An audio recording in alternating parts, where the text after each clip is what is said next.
बार वहाँ हमारी पहली मतलब मुलाकात हुई, दोस्ती थोड़ी आगे बढ़ी।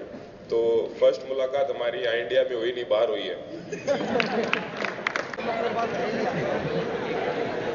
हेलो मैम, आज आप पूरे देश में महिलाओं के लिए इंस्पिरेशन बन चुकी हैं, लेकिन आज हमारे देश में हरियाणा और जैसे पुरुष प्रधान देश में और हमारे पूरे इंडिया में पुरुषों का वर्चस्व है। तो आज आप मतलब उन अभिभावकों को क्या कहना चाहेंगे, उन पेरेंट्स को क्या कहना चाहेंगी जो लड़कियों को या महिलाओं को आज भी अबला मानते हैं, कमज़ोर मानते हैं, जो उन्हें अपने घर से बाहर तक नहीं जाने देते। आप मतलब रेसलिंग जैसे फील्ड में इतना आगे गई, लेकिन आज हमारे समाज में ऐसे भी लोग हैं, ऐसे भी क्षेत्र हैं जहाँ लड़कियों को घर से बाहर तक जाने नहीं दिया जाता है, उनको पढ़ने का अवसर नहीं दिया जाता है। तो उनको अब क्या कहना चाहेंगे कि आप कि लड़कियां आज कितनी मजबूत बन चुकी हैं, अपने कमजोर ना समझें। बिल्कुल सही बात। सिर्फ मेरे पेरेंट्स को छोड़ के जैसे और भी हमारे मामा, मौसी, बुआ सब भी यही सोचते थे परिवार में। जब मैंने रेसलिंग शुरू की तो बाहर की नहीं, मैं अपनी फैमिली की भी आपको बताना चाहूँगी कि वो भी नहीं चाहते थे कि मैं रेसलिंग करूँ। और मेरे पेरेंट्स को बोलते थे कि लड़की है, क्या कर लेगी, इसको तो जल्दी से शादी करनी है, भाई को करवा लो गेम, इस पे इतना ध्यान दे लो, ये कुछ अच्छा कर देगा। और मैंने रेसलिंग शुरू की थी जब हम जहाँ सेंटर पे मैंने रेसलिंग शुरू की थी, हम सिर्फ 3 से 4 लड़कियाँ थी, और आज उसी सेंटर पे कम से कम भी 25 से 30 लड़कियाँ आती हैं। और पेरेंट्स आते हैं मुझसे पूछते हैं कि हम अपनी बेटी को कैसे आगे बढ़ाएं, और सब अपनी बेटियों को लेके मेरे पास आते हैं। तो मुझे बहुत प्राउड फील होता है कि मेरी वजह से कितने सारे पेरेंट्स की सोच बदली है कि वो अपने लड़कों को ना ज़्यादा मतलब लड़कियों को भी आगे लेके आ रहे हैं स्पोर्ट्स में। तो ये एक अलग सी फीलिंग है कि आपने देश के लिए कितना कुछ किया। एक ऐसे समाज में जहाँ लड़कों को ज़्यादा माना जाता है, उस समाज में मैंने मतलब बहुत सारे लोगों की सोच बदली है। और बहुत सारी लड़कियां मुझे पर्सनली मिलके थैंक यू बोलती है और मेरा शुक्रिया अदा करती है कि दीदी आपने मतलब हमारे पेरेंट्स मतलब अब हमें स्पोर्ट्स में छोड़ते हैं। गांव से भी लड़कियां मुझे फ़ोन पे मैसेजेस में बताती है कि आपकी वजह से हमारे पेरेंट्स ने हमें आज़ादी दी है और हमें खेलने की छूट दी है। तो मुझे बहुत गर्व फील होता है। Thank you. तो हमारी सरकार होती है जैसे बीजेपी, कांग्रेस, आजकल से 2019 बहुत ट्रेंडिंग चल रहा है। तो सरकार का कितना हद तक रोल रहता है आप लोगों के स्पोर्ट्स में? मतलब कितनी इंटरफेरेंस रहती है कि मतलब जैसे एसोसिएशंस भी होती हैं, सब चीज़ होती हैं, तो मैम कई बार अच्छे प्लेयर भी छूट जाते होंगे, तो सरकार का किस हद तक रोल रहता है आपके उसमें? जब मैंने रेसलिंग शुरू की थी तो उस टाइम थी नर्सरी और अकेडमी चलाते थे, per day 50 rupees, per day 100 की हमें डाइट मिलती थी, जो गवर्नमेंट ने एक अलग से ऐसे पॉलिसी सी चला रखी थी। तो वो भी उस टाइम पे बहुत ज़्यादा लगती थी कि हमें पर डे 50 रुपीज़ मिल रहे हैं, हम ट्रेनिंग कर रहे हैं। तो लेकिन धीरे धीरे गवर्नमेंट भी अपना कर रही है, अच्छा कर रही है, जैसे हम मेडल्स ला रहे हैं, फैसिलिटीज़ भी बढ़ा रही है। और बस यही है कि मैं यही बोलना चाहूँगी कि बाहर के कंपैरिजन में अभी भी हमारा जो फैसिलिटीज़ है वो बहुत कम है। और जैसा मैंने पहले भी क्वेश्चन में बताया कि मीटिंग्स होती है तो मैं बताती हूँ कि कैसे हम आगे जा सकते हैं, क्या कुछ आप हमारे लिए और कर सकते हो। तो ये सब बातें होती रहती हैं। और मैं पक्का तो नहीं कह सकती, लेकिन शायद आगे आने वाले 2-3 ओलंपिक्स में देश के लिए हम पदक शायद ज़्यादा ला सकें। Both of you being wrestlers, you get beaten and beat inside the match. How much the anger plays an important role inside the match, and how would you manage it outside the ring?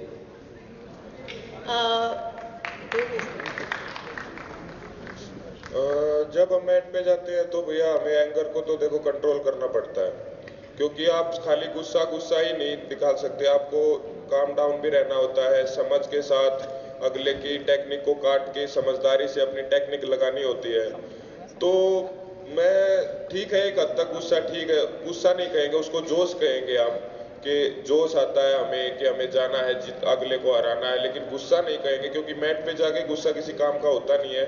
समझदारी होती है, अपनी techniques पे हमें विश्वास रखना होता है, अगले की टेक्निक्स को काट के अपनी लगानी होती है, सिर्फ इन्हीं चीज़ों पे ध्यान रहता है मैट पे जाके। और ये भी ज़रूरी नहीं है कि हम दोनों रेसलर हैं तो हम दोनों बहुत गुस्से वाले हैं, बहुत एग्रेसिव है। ये बिल्कुल उल्टी बात है। हम रेसलिंग करते हैं इतने एग्रेसिव होते हैं, बाद में तो हमारा दोनों का ही नेचर बहुत शांत है। हम दोनों का नहीं, एक्चुअली काफ़ी स्पोर्ट्स पर्सन्स होते हैं, उनका यही होता है, अपने फील्ड ऑन ग्राउंड पे वो फुल अपना 100% देते हैं, एग्रेसिव होते हैं। लेकिन एक स्पोर्ट्स पर्सन ही ऐसा होता है जो ऑफ द मैट और ऑफ द फील्ड बहुत शांत और बहुत मतलब शांत स्वभाव का होता है। ओलंपिक्स में सबसे पहला मेडल आपका ही था, तो उस टाइम पे आप पे किस टाइप का प्रेशर था? व्हाट काइंड ऑफ प्रेशर आपने कैसा फील किया before going into the match, and how did you feel after winning the medal? What was your experience? बस अपना 100% देना है। अगर तू हार जाएगी तो क्या, दिमाग में था कि हार जाएगी तो क्या, लेकिन अपना 100% देना है। और मेरी एक दिन में पांच बाउट हुई। जैसा अभी तो आप लोग सब समझने लगे कि आपने दंगल भी देखी कि एक मैच कितना टफ होता है, एक फाइट कितनी टफ होती है। मैंने एक दिन में वो 5 फाइट की थी। दंगल में ये नहीं है, दंगल में तो अलग अलग दिन फाइट दिखाई है, ऐसा नहीं होता हमारा। सेम एक ही दिन में मैंने 5 कुश्तियां लड़ी हैं, और एक एक कुश्ती के बाद बस ऐसे ही हौसला बढ़ता चला गया, और बस ये था कि मुझे लास्ट तक मैट पे टिके रहना है और अपना 100% देना है।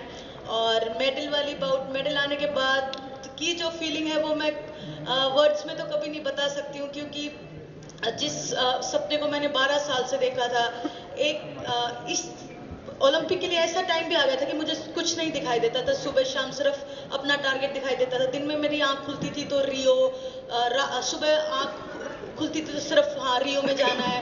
दिन रात बस यही रहता था, और वो अचीव करने के बाद वो फीलिंग मैं आपको कभी भी वर्ड्स में नहीं बता सकती हूँ। एक सपना था कि फ्लैग लेके मुझे मैट पे, ओलंपिक मैट पे घूमना है, तो मैं वर्ड्स में नहीं बता सकती। वो फीलिंग बेस्ट है, दूसरी कंट्रीज में जाके लहराते हैं। My question to you is कि कुछ स्पोर्ट्समैन होते हैं जिनके मैच से पहले कुछ एक्शंस होते हैं, कुछ साइकोलॉजिकल, कि वो सोचते हैं कि कुछ ऐसा करेंगे तो हमारा मैच अच्छा होगा, जीतेंगे। जैसे क्रिकेटर्स का कुछ होता है कि कॉलर ऊपर कर दिया, हॉकी प्लेयर्स का होता है राइट शिफ्ट, फिर कुछ लेफ्ट, कुछ हर किसी का। तो आपका कुछ ऐसा है? मेरे बहुत मतलब करीब थे, तो मैं उनको याद करके जाती हूँ और इनका ये जवाब देंगे। मेरा बजरंग बली का नाम लेके चढ़ जाते हैं। Thank you so much. जब आपने रेसलिंग स्टार्ट करी थी तो आपको ये नहीं लगा कि मुझे क्रिकेट में जाना चाहिए, इसमें ज़्यादा फेम है? सीरियसली बताऊँ, मैं जाने लगा, मैट पे जाने लगा, तो फिर जो मेरा इंटरेस्ट था वो चेंज हो गया, और फिर रेसलिंग की तरफ ज़्यादा झुकाव हो गया। फिर मैंने इसी को चुन लिया। Hello sir. Hello ma'am. Sir मेरा क्वेश्चन आपसे है, जब आप दोनों ने डिसाइड किया कि आप दोनों की लाइफ साथ में बिताओगे, तो आपकी फैमिली से पोजीशन आया होगा हमें रेसलर होनी चाहिए? सीरियसली, क्योंकि ठीक है, एक ही शहर से रहे हैं हम, और दोनों ने ठीक ठाक अचीवमेंट हासिल कर ली थी। दोनों ने तो इतना कुछ किसी ने कुछ बोला नहीं, बस ठीक है। और उल्टा उनको अच्छा भी लगा कि, क्योंकि हमारी फैमिली जो स्टार्टिंग से रेसलिंग से जुड़ी हुई फैमिली है, और फिर ऊपर से मैंने रेसलर ही पसंद कर ली, तो उनकी तो बल्ले बल्ले हो गई।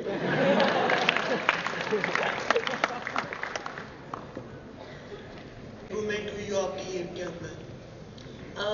हुई है। हम 3 सीजन से प्रो रेसलिंग लीग खेल रहे हैं दोनों जने, और जब सबसे पहली लीग थी तो ये था कि बाहर के ओलंपिक चैंपियन और वर्ल्ड चैंपियंस आए हुए थे, उनके साथ हमने 20 दिन ट्रेनिंग की, मैच हुए हमारे, एक अलग सा ही माहौल बन जाता है, एक वर्ल्ड लेवल का माहौल बन जाता है। तो उससे जो है हमारा कॉन्फिडेंस लेवल बहुत बढ़ जाता है कि हाँ हम वर्ल्ड चैंपियंस के साथ ट्रेनिंग कर रहे हैं, उनके साथ हमारी फाइट आती है, तो बहुत फर्क पड़ा। उसके बाद ही मेरा ओलंपिक में मेडल आया,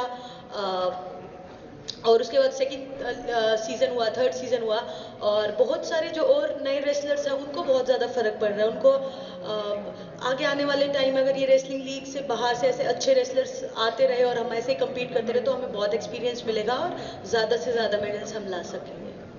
नेक्स्ट अपकमिंग टोक्यो ओलंपिक्स, सबसे पहले तो ये है कि अभी कॉमनवेल्थ गेम्स हैं, वो भी बहुत इंपॉर्टेंट हैं, वो भी 4 साल में एक बार आते हैं। अभी कॉमनवेल्थ गेम्स हैं अप्रैल में, उसके बाद एशियन गेम्स हैं, फिर ओलंपिक है। तो हमारी ट्रेनिंग तो है पूरा साल चलती, यूँ नहीं है कि 10 दिन कर ली, 1 महीना कर ली, 1 महीना छोड़ दी, पूरे साल हम ट्रेनिंग करते हैं, सिर्फ एक संडे को छोड़ के। तो ये है कि अभी टारगेट बाय टारगेट चलते हैं, जैसे अभी सिर्फ फोकस कॉमनवेल्थ गेम्स पे है, फिर उसके बाद नेक्स्ट टारगेट, तैयारी चलती है। यूँ नहीं है कि ओलंपिक के लिए हम कुछ अलग से तैयारी करते हैं, सब कंपटीशंस के लिए तैयारी एक जैसी चलती है। तो हाँ, अभी ये मेन कंपटीशन खत्म हो जाए, फिर टोक्यो के लिए है, और होपफुली कि मैं मेडल का कलर चेंज करूँ। इतना ही है कि देश में अराउंड 6 लाख से ज़्यादा गांव हैं। जैसे शहरों में तो फिर भी रेसलिंग क्लब्स और प्रोफेशनल ट्रेनिंग प्रोवाइड कर सकते हैं, लेकिन इन 6 लाख गाँव में ना जाने कितने ही रेसलर्स पनप रहे होंगे, कितने ही चैंपियंस हमें मेडल दिला सकते हैं, लेकिन सरकार की लापरवाही से उन्हें वो सरकार कोई ठोस नीति या कदम नहीं उठा पा रही है। तो एज अ रेसलर आप क्या सुझाव देना चाहेंगे सरकार को? सबसे पहले तो ये है कि मेरे नाम से जो है वो एक खेल स्टेडियम बनेगा मेरे गांव में। ये बात भी गवर्नमेंट ने की है। मेरे एक मेडल की वजह से एक गांव में स्टेडियम खुल रहा है, उससे बहुत सारे रेसलर्स जो भी जिस बच्चे का जिस भी स्पोर्ट में इंटरेस्ट होगा वो आएंगे। और बस यही है, मैं गवर्नमेंट से भी मिलती हूँ या कि कहीं भी जाती हूँ तो मैं यही कहती हूँ कि गांव-गांव में भी अगर छोटी-छोटी, ज़्यादा नहीं, थोड़ी-थोड़ी फैसिलिटीज़ भी होंगी तो गांव के बच्चे तो वैसे ही इतने मतलब हार्ड वर्कर होते हैं कि भाई थोड़ा सा ही में ज़्यादा परफॉर्म करके दिखा देंगे। तो मैं बस यही कहती हूँ गवर्नमेंट से कि आप जगह-जगह गाँव में स्टेडियम्स है या छोटे इक्विपमेंट्स है वो प्रोवाइड करोगे तो बच्चे निकल के आएंगे।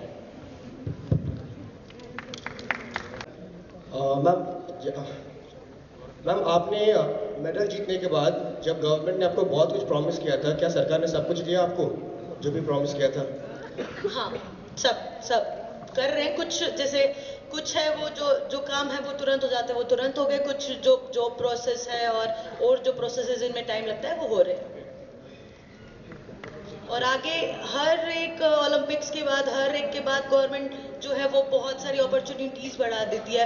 पहले ओलंपिक में इतना प्राइज मनी था, ये फैसिलिटीज़ हमें दी गई और आगे आने वाले ओलंपिक में गवर्नमेंट ने अपना और प्राइज मनी बढ़ा दिया है। तो इससे बच्चों के मन में बहुत ज़्यादा उत्साह हो गया कि इतना कुछ कर रही है गवर्नमेंट तो हम भी आगे निकल के आए। So ma'am, as wrestling is not an acclaimed sports in our country, मतलब ज़्यादा उतना फेम नहीं दिया जाता है रेसलिंग को, तो मैम अचानक से एक मेडल जो आया आपकी मेहनत की वजह से, उसके बाद आपका जो लाइफस्टाइल है मैम उसमें कैसा चेंज आया है? वो मतलब पहले से अब में क्या फ़र्क आ चुका है? बहुत फ़र्क आया है। सबसे पहले तो मैं आपके इसी क्वेश्चन का जवाब दूंगी कि सीरियसली ये बात है कि रेसलिंग को इतना ज़्यादा नहीं वो करते। और मैं आप सब लोगों को बता दूं कि रेसलिंग एक ऐसा गेम है कि जो पिछले 3 ओलंपिक से लगातार मेडल दे रहा है, 2008 में, 12 में, 16 में। कोई और एक भी स्पोर्ट ऐसा नहीं है जिसने हर एक उसमें मेडल लिया है। और फिर भी रेसलिंग को बहुत कम मानता है।